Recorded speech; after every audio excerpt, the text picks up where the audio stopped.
আৰু সকলোকে এটা মোৰ নতুন ভিডিঅ'লৈ স্বাগতম জনাইছোঁ। আৰু এইকেইদিন মানে ঠায়ে ঠায়ে জুবিনদাৰ শ্ৰদ্ধাঞ্জলি হৈ আছে। আৰু আমাৰ ওচৰতে আছিল যোৱাকালি শ্ৰদ্ধাঞ্জলি জুবিনদাৰ, আৰু তাতে মই গ'লোঁ আৰু আপোনালোকক দেখাম জুবিনদাৰ শ্ৰদ্ধাঞ্জলিৰ কিছু ভিডিঅ'। নতুন পুৰণি ছিংগাৰসকলে গান গাইছে, ধুনীয়াকৈ জুবিনদাক শ্ৰদ্ধা জনাইছে। এই পৰিৱৰ্তনশীল জগততনো কোন মৃত্যুবৰণ কৰা নাই, কোনেনো জন্মগ্ৰহণ কৰা নাই। সেইজনৰ জন্মই সাৰ্থক, যিজনৰ জন্মৰ দ্বাৰা জাতি বংশ দেশৰ উন্নতি সাধন হয়। সেই জ্বলন্ত নিদৰ্শন সেয়া প্ৰয়াত জুবিন গাৰ্গ। এটা নহয়, দুটা নহয়, শ নহয়, হাজাৰ নহয়, লাখ লাখ মানুহে যিগৰাকী ব্যক্তিৰ মৃত্যুত আহি সমবেত হৈ শ্ৰদ্ধাঞ্জলি জ্ঞাপন কৰিব পাৰে, শোকাভিভূত হ'ব পাৰে, তেনেকুৱা এগৰাকী ইমান মহান ব্যক্তিৰ অনুষ্ঠান এটি পিঠাখোৱাপাৰাত অনুষ্ঠিত কৰিছে। আজি গোটেই ভাৰত নহয়, বিশ্বতে এটা জাগৰণ আহিছে, যিগৰাকীৰ আমি মৃত্যু বুলি নকওঁ। মৃত্যু মানে এটা সাধাৰণ কথা, মানুহৰ ঢুকায়, মৃত্যু হয়, স্বৰ্গী হ'ল। কিন্তু এই মহান ব্যক্তিৰ ক্ষেত্ৰত, এইজনা পুৰুষৰ ক্ষেত্ৰত আমি ক'ব পাৰোঁ মহাপ্ৰস্থান। মহাপ্ৰস্থান ইয়াৰ অৰ্থটো এনেকুৱা, মানে মৃত্যুত বহু শ্ৰেষ্ঠ মৃত্যু। যদিও অপকীয়াকৈ অকণমান আমাৰ বেদনাদায়ক হৈছে মৃত্যুটো, তত্ৰাচ আমি ক'ব বিচাৰিছোঁ মানুহ জন্মিলে মৰিব লাগে। জাতস্য হি ধ্ৰুৱ মৃত্যু ধ্ৰুৱং মৃত্যু মৃত্যস্য চ, গীতাত আছে। জন্মিলে মৰিবই লাগে, আৰু জন্ম হয় মৃত্যুৰ কাৰণে। কিন্তু কিছুমান মানুহৰ মৃত্যুৱে মানুহক জোকাৰি যায়। মই আগতেই কৈছোঁ, পৰিৱৰ্তনশীল জগতত মানুহ আহি আছে, গৈ আছে। কোনেও কিন্তু ইমান লক্ষ লক্ষ মানুহে থুপুৰি হৈ, হয়তো ভূপেন হাজৰিকাৰ ক্ষেত্ৰত হৈছিল, আমি ক'ব খোজোঁ, দুখ নধৰিব। ভূপেন হাজৰিকা ক্ষেত্ৰত যিমান মানুহ থুপুৰি হৈছিল, গোট খাইছিল, জুবিন গাৰ্গে কিন্তু সেইটো চেৰ পেলাইছে। সেই পুৰোধা ব্যক্তি ভূপেন হাজৰিকাদেৱো আমাৰ চিৰ নমস্য, শ্ৰদ্ধাৰ পাত্ৰ। কিন্তু কোনোবাই কৈছিল, এয়া জুবিন গাৰ্গৰ মৃত্যুত সমবেত হোৱা মানুহৰ সংখ্যা ৪ৰ্থ স্থানত আছিল।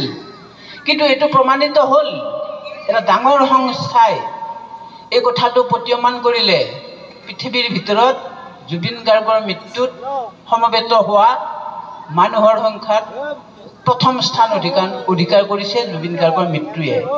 এক আছিল পোপ, এক আছিল কুইন এলিজাবেথ, কিন্তু জুবিন গাৰ্গৰ মৃত্যুই সেয়াও চেৰ পেলাইছে। ৪ৰ্থ নহয়, প্ৰথম স্থান অধিকাৰ কৰিছে।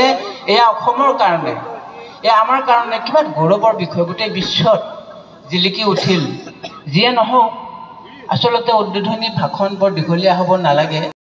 আৰু ইয়াৰ উদ্বোধনী ভাষণ শেষ হোৱাৰ পিছত ইয়াৰ গোটেই মিউজিক পাৰ্টিয়ে মানে চেক কৰিছে এই তেওঁলোকৰ ইনষ্ট্ৰুমেণ্টবিলাক। তাৰপিছত মই পুৰণি ছিংগাৰবিলাকে গান গাব ধুনীয়াকৈ জুবিনদাক শ্ৰদ্ধা জনায়।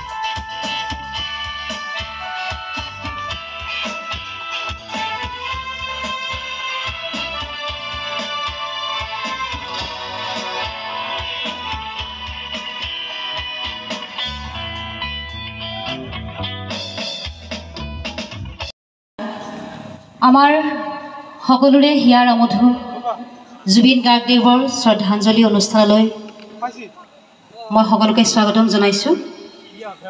আচলতে আজি এনেকুৱা এটা অনুষ্ঠানত জুবিন গাৰ্গদেৱৰ শ্ৰদ্ধাঞ্জলি অনুষ্ঠান, আচলতে শব্দটো শুনিলেই আমাৰ বহুত বেয়া লাগে। জুবিন গাৰ্গদেৱক আমি শ্ৰদ্ধাঞ্জলি জনাবলগীয়া হৈছে, কিমান এটি দুখৰ কথা। আৰু সেই আজিলৈকে যিমানবোৰ মঞ্চত গান গালোঁ, আজিৰ পৰিৱেশটোৱেই সম্পূৰ্ণ সুকীয়া। আন এটা অনুষ্ঠানত আমি গান গাব গ'লে আমাৰ মনবোৰ বহুত ভাল লাগি থাকে, আমি সকলোৱে একেলগে গাম, একেলগে নাচিম, একেলগে বাগিম, গোটেই ৰাতিটো বহুত ধুনীয়াকৈ পাৰ কৰিম। কিন্তু আজি এতিয়া এই অনুষ্ঠানটোত আহি সঁচাকৈ বহুত এটি বেলেগ অনুভৱ, অতি দুখ লগা এটি অনুষ্ঠান। তথাপিও আমাৰ মাজৰ পৰা যদিও জুবিন গাৰ্গদেৱৰ শৰীৰটো গৈছে, কিন্তু তেওঁ আমাৰ মাজত সদায় থাকিব। আমাৰ সকলোৰে মাজত তেওঁ গীতেৰেই আমি তেওঁক জীয়াই ৰাখিব লাগিব। আৰু আচলতে অনুভৱো নহয়, আজি যেতিয়া শ্ৰদ্ধাঞ্জলি অনুষ্ঠানটো আয়োজন কৰিছে, এনেকৈ বেনাৰখন চালে, শ্ৰদ্ধাঞ্জলি শব্দটো চালেহে গম পোৱা যায় আচলতে সঁচাকৈ জুবিনদাৰ আমি শ্ৰদ্ধাঞ্জলি জনাইছোঁনে।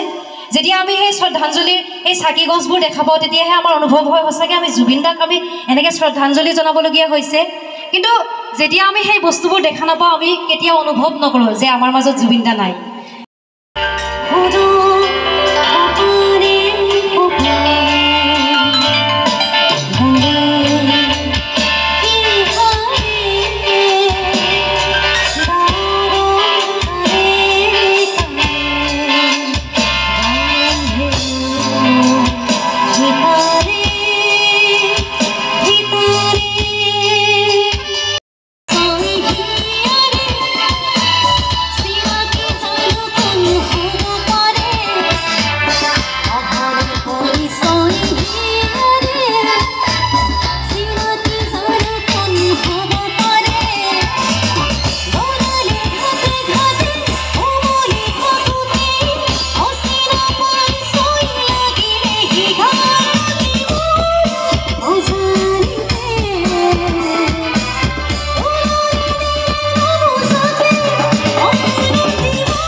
যদি আখার সাকিতি উমি উমি জলে তথাপি বন্ধু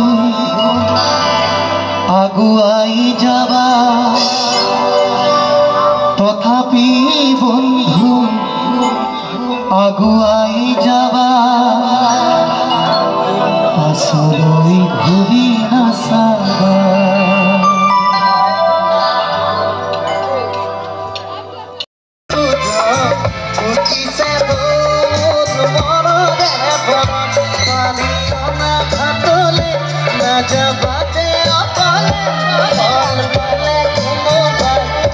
যাব